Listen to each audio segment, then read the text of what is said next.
Veterans burn medals to protest Australia's failure to protect Afghan translators from the Taliban. Here's a summary of the article. Furious veterans have burned their military decorations to protest the federal government's slow response in granting refuge to hundreds of locally engaged Afghanistan staff now facing deadly Taliban reprisals. There have been calls to fast-track visas for Afghans who worked with Australian troops. The social media-driven action dubbed Australia's Badge of Shame in Flames is being led by retired Australian Army officer Stuart McCarthy, a veteran of the Afghanistan conflict. The lives of those that saved Australian lives in Afghanistan is more important than a hunk of metal or a bit of cloth, says Peter, a veteran of East Timor who spent 14 years in the army. The former soldier, who did not want to give his surname for security reasons, today burned his service medal in Newcastle outside the office of his federal MP Sharon Claydon. These Afghans, they worked not only with the Australian Defence Force, with the AFP and NGOs and with the Australian government agency AusAid and also as embassy guards, the veteran said. Veterans advocate Kay Danes, who is supporting today's protest action, is again pleading for urgent intervention to particularly protect Afghans who worked as security guards in Australia's now closed Kabul embassy. In a letter to Mr Dutton and Foreign Minister Marise Payne, she requests an urgent meeting to discuss verified data compiled on former staff who worked at the Australian Embassy over the past decade. This post received a score of 44,000, with an upvote ratio of 93%. Here are the top comments in response to this article. I certainly know most military members are seriously concerned about the translators they work with. It was a horrible time and the training never really stuck. Especially translators, were part of groups that were highly used and wanted. I say if they helped keep our soldiers alive and do their jobs, give them the chance to come back with the soldiers. Future translators will be reluctant to assist us, Oz, UK, etc. in the future if they see former translators being abused, hunted down, etc.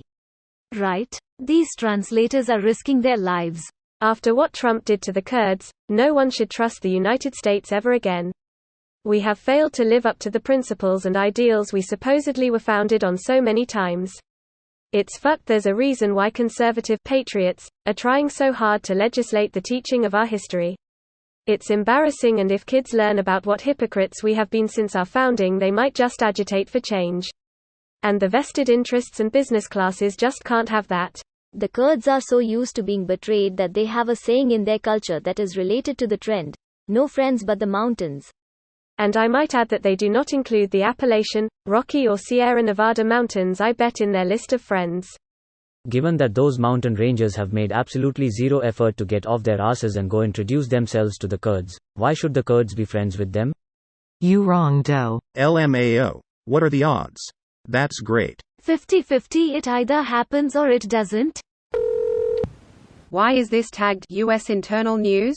The sun never sets on Uncle Sam's empire. G'day, fellow American. Beaut of a day here in New South Washington. Welcome to the beautiful region of New England. Genuinely asking, what's the best way to not abandon the translators? Bring them over to the country and start new? Good answer. End thread. Australia couldn't even protect Afghan villagers from Australians. If there's an afterlife, I hope the innocent Afghans can Spartan kick the perp Aussie soldiers into a valley full of used needles, barbed wire and sold. Disgusting what games they played with innocent lives of the absolutely destitute. If there's an afterlife, I don't think they'll be together. The fact that Ben Roberts-Smith is still a free man is all you need to know about how little the Australian government cares about Afghan civilians. The fact that they targeted the journalists for reporting the war crimes tells you everything you need to know about the Australian government. This video was automatically created by Reddit to speech. The article and comments in this video were selected from Reddit according to their upvotes, and any paraphrasing was performed by smmry.com, without any human intervention.